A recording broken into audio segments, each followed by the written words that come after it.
Hi, very good morning. This is a Delhi High Court judgment.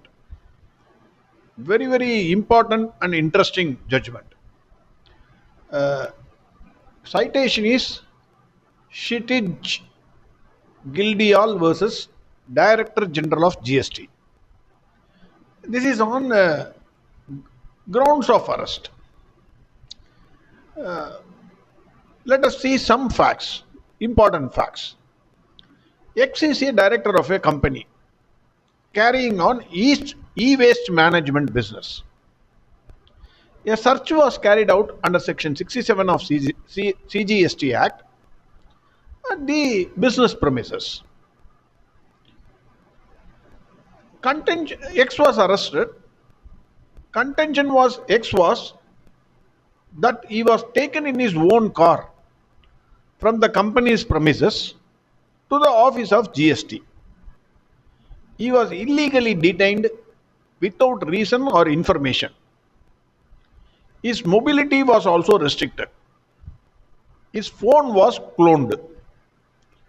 On the intervening night of 29th and 30th November, he was arrested. The allegation of the department was he was availing ITC by procuring fake invoices to several crores of rupees, maybe 10 crores, without supply of goods. On 30th November, he was produced before the Chief Judicial Magistrate and was remanded to judicial custody for 13 days. Please remember, X was a director of this company. This arrest was challenged on various grounds. Several grounds were there. Delhi High Court noted Section 69 of the GST Act, which gives power to the GST authorities. The main issue before the Delhi High Court was whether grounds of arrest in writing must be furnished to X or not.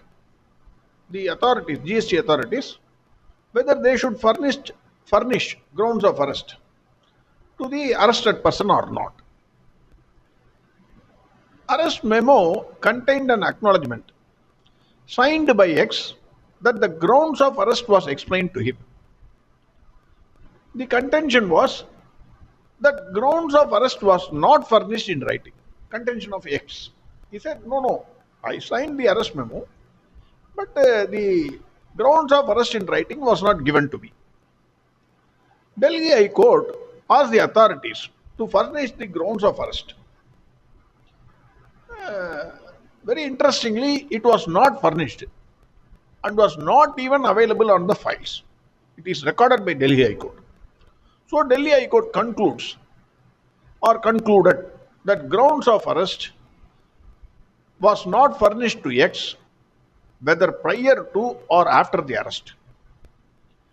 The contention of GST authority was that grounds of arrest was part of the remand application and hence need not be separately furnished. I have already given it in remand application. That is the contention of GST authorities. When Delhi High Court asked the GST authority when that remand application was given to X, because X has to counter that, no? When did you give that application? It was stated by the GST authorities that it was furnished just before the remand hearing. When the magistrate sits on this chair, they give this application to you and to Delhi High Court noted the following 4 points, important points. X was orally informed about grounds of arrest at the time of serving arrest memo. Point number 1. Point number 2. The nature, scope, and expanse of information not documented in the files. Point number 2. 3. No written grounds of arrest was given to the arrestee. That is X. 4. Remand application was handed over just before hearing by the magistrate. Delhi High Court took into account the judgment of Supreme Court in the case of Pankaj Bansal and Prabir Parkayastha. I am not sure whether I am pronouncing it correctly. Prabir Parkayastha and Arvind Kejriwal. These are judgments on which Supreme Court has given guidelines. how to arrest a person, what about the grounds of arrest, etc. As per the Supreme Court, the communication of grounds of arrest in writing is sacrosanct. Supreme Court held that copy of grounds of arrest in writing, put within quotes, in writing, should be furnished to the arrestee as a matter of course without any exception. Again, without any exception, within quotes. So, whoever is arrested, you must give grounds of arrest in writing,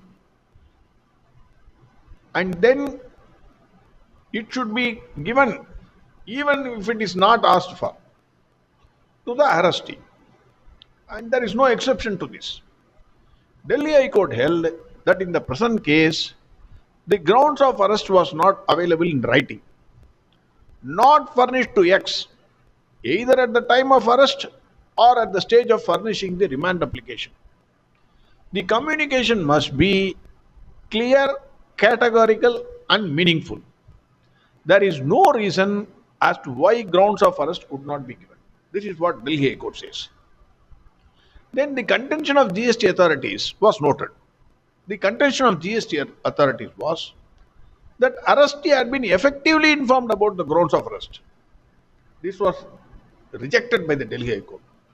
Delhi High Court said, even assuming that remand application contained the grounds of arrest, for argument's sake, let us accept if the remand application contains the grounds of arrest.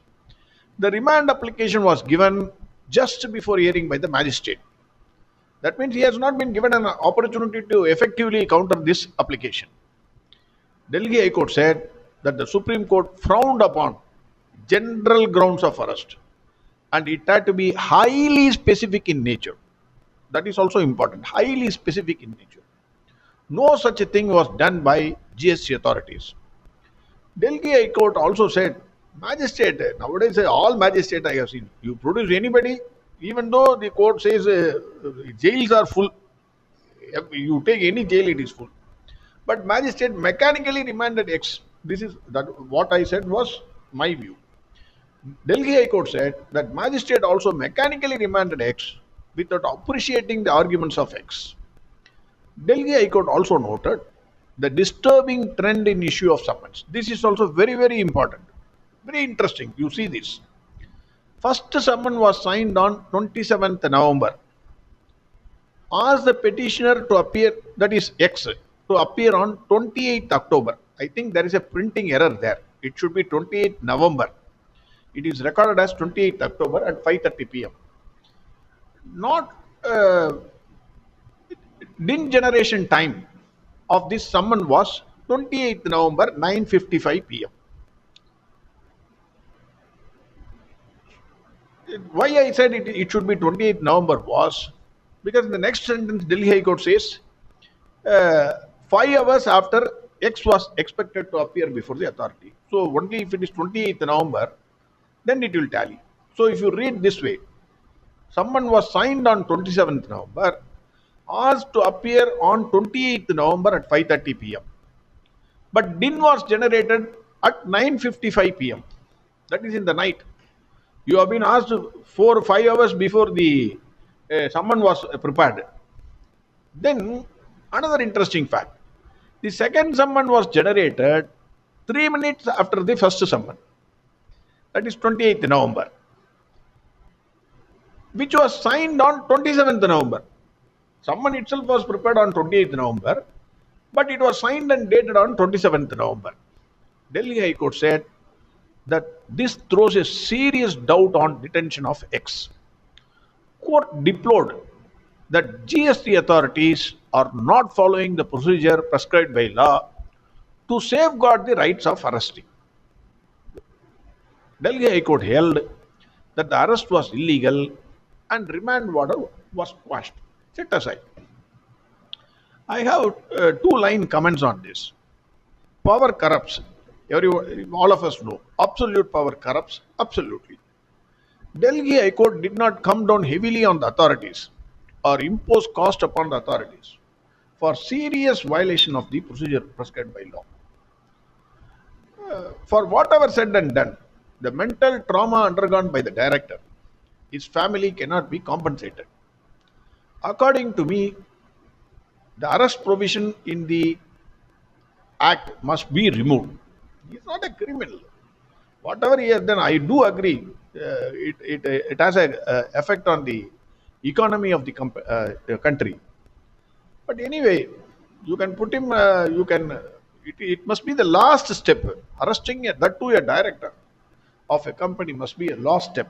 Is my personal opinion, my personal view. It cannot be just like that. You arrest a person, whether it is true or not. It has to be decided.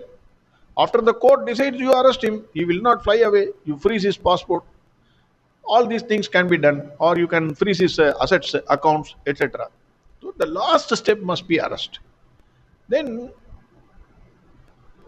this is also one important factor I want to record. GST authorities many a times do not have anything in record. They will telephonically call and threaten the persons handling the GST matters. This is a fact. I know personally all these things. How the court will know unless I become a judge? Sorry to say this. Thank you very much. Have a great and wonderful day.